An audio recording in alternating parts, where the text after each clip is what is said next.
This week on the Taking 20 podcast. Hags don't go out looking to make bargains. They know that waiting for others to come to them puts the hag in a position of power over the person asking them. It gives the hag more leverage that they can use to make the bargain even more miserable for the person making it. Thank you so much for listening to the Taking 20 podcast, episode 168. Picking the Monster series back up, and this time talking about hags. This week's sponsor, language. We have a person in my hometown who walks around talking to himself in figurative language. We call him the village idiom. I've not pushed for donations for an extended period of time ever before, but all this month I've asked if you like the podcast, please consider donating to keep it alive. As you may know, producing a high-quality podcast requires significant time, effort, and resources. I am passionate about creating informative and engaging and entertaining content, but I can only continue to do so with your support. If you found value in the podcast and find it informative, humorous, or worth the time to listen to, please consider making a donation at ko-fi.com/taking20podcast. Every dollar goes a long way in helping us cover our production costs and ensuring that we can continue to bring you this high-quality content-ish, and hopefully even more interviews in the future. Your contribution, no matter how small, makes a huge difference. Thank you for your support, and I look forward to continuing to share the podcast with you. Once again, Shane O'Loughlin from Venture Forth, Michael Mills, Brenton Galbraith of 3D Crafts and Curios, and Tim McKenzie, thank you for your generous donations this month. Tim's donation included an idea for an episode on hags and reminded me that I hadn't done a monster episode in a while, so it's time to tee that up. Hag. I beg your pardon? Evil old woman considered frightful or ugly. It's 12 down.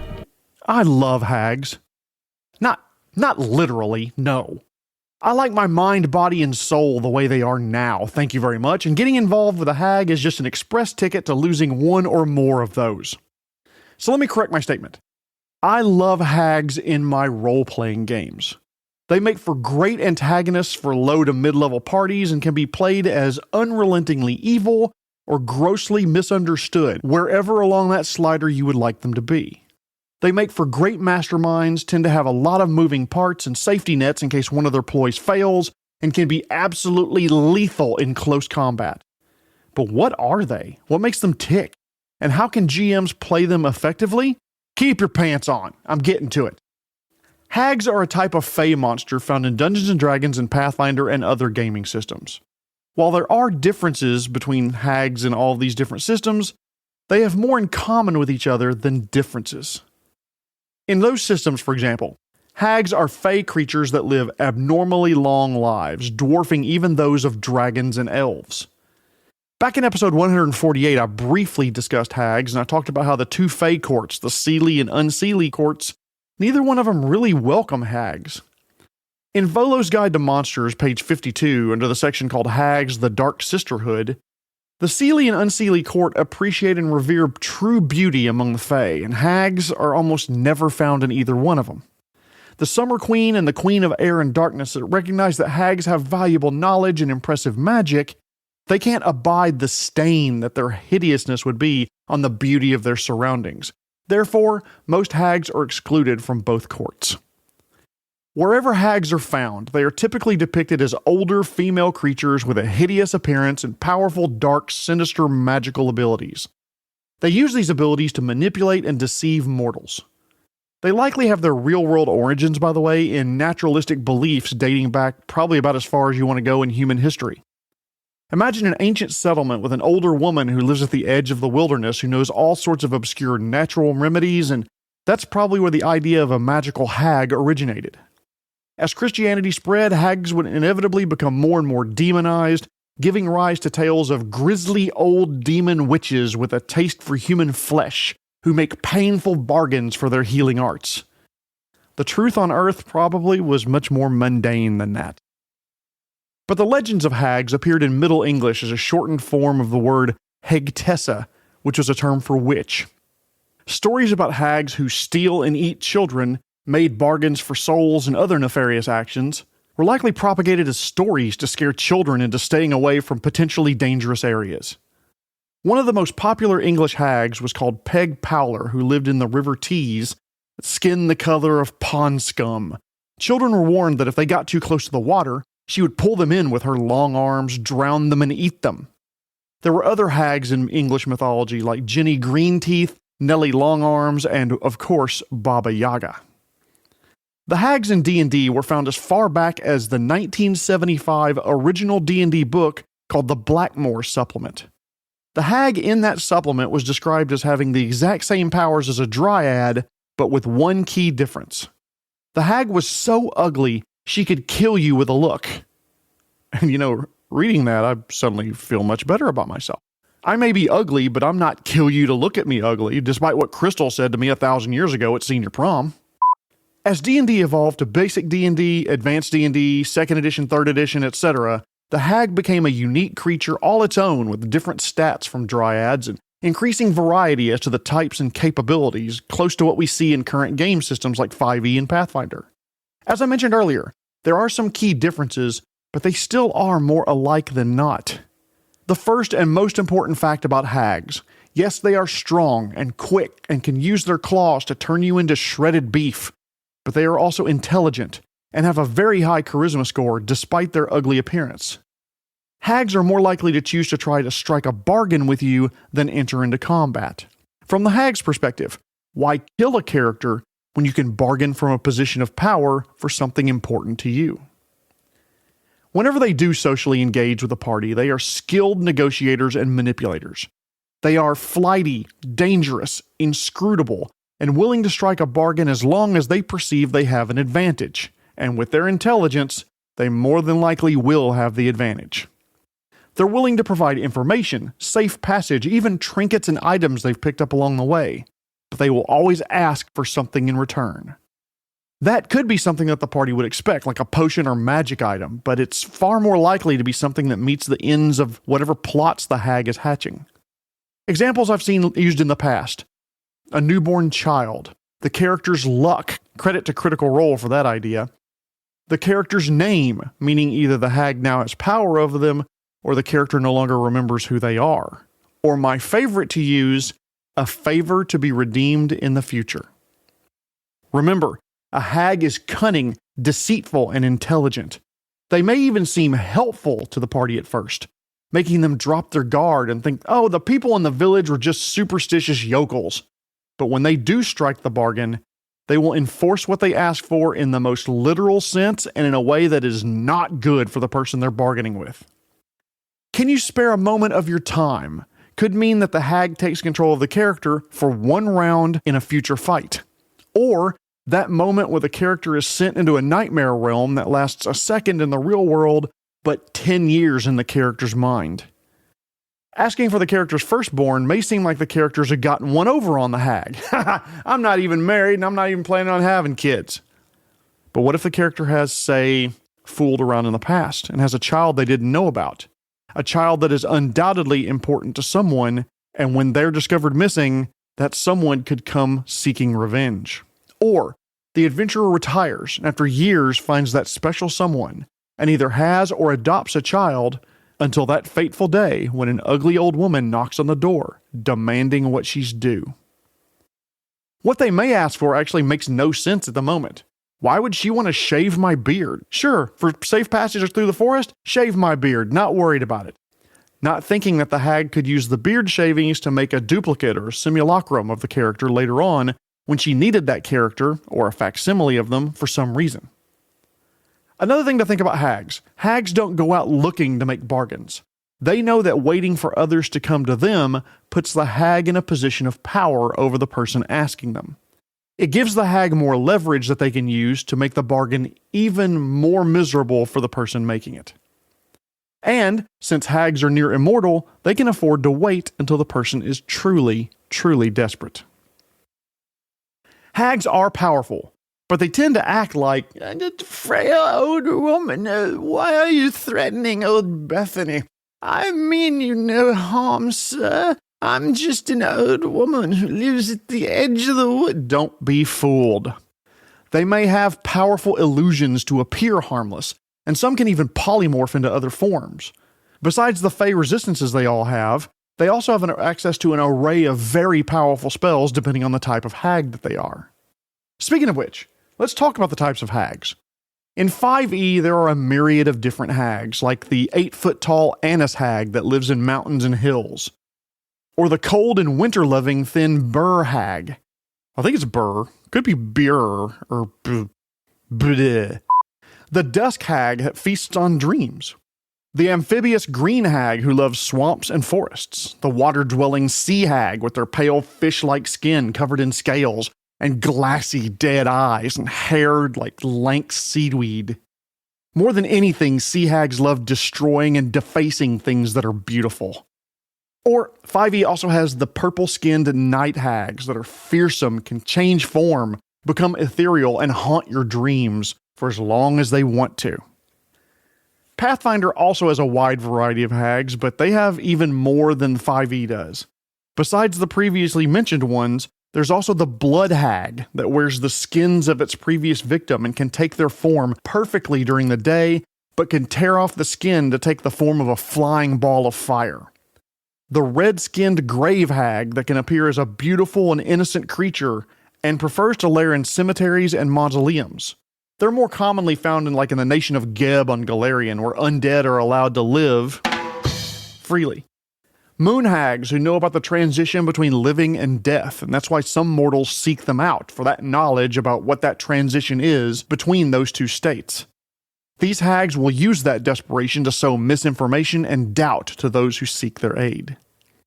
Rust hags who are knowledgeable about technology, and they love to use abandoned factories as lairs. Storm hags love to wreak havoc on coastal towns where people are protected from the wind and wave, or so they think.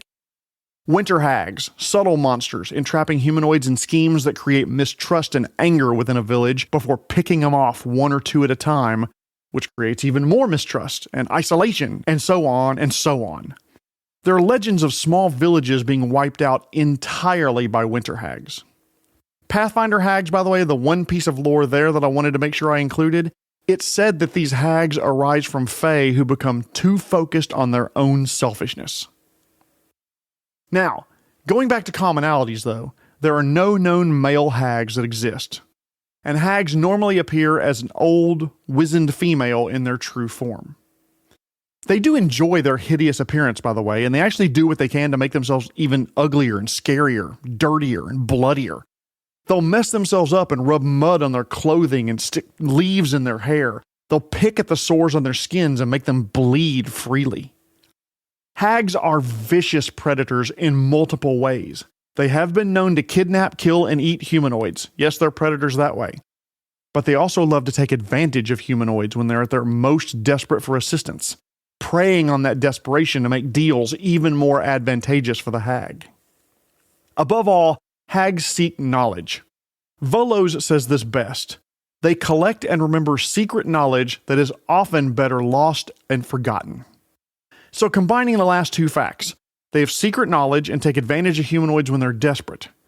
People of any species may know the old crone living at the edge of the swamp is evil and bad things happen to anyone who makes a deal with her, but some people are so desperate that they turn to her anyway. Their child is sick and local clerics can't cure them, and they're willing to endure whatever to make sure the child gets better. Crops have failed, and unless it turns around, the entire family will starve. They're desperate to meet someone to fall in love with them, and they make a deal with a hag to make that happen. Make no mistake about it, hags hate humanoids, but humans most of all. They're willing to prey on dwarves, halflings, and even centaurs, but they prefer taking advantage of the short-lived human species. Hags, wherever they go, spread misery and suffering. In small or big ways, by the way. They take great delight when, by making a series of deals with the residents, they turn a small, good-aligned community full of happy people into a dark, gloomy, fearful place, full of desperate people who seem to have an alarming amount of misfortune. Hags have years to make that happen, and will do this purely for the joy it brings them. Hags tend to form covens consisting of 3 hags. They're generally solitary creatures, but will sometimes band together in a coven of 3 when they share a common goal. Being part of a coven gives each individual hag more magic, more spellcasting ability, and more power. And to her, these benefits offset the inconvenience and bickering that goes with living and working with other hags. The 3 hags in the coven, by the way, don't have to be the same type either.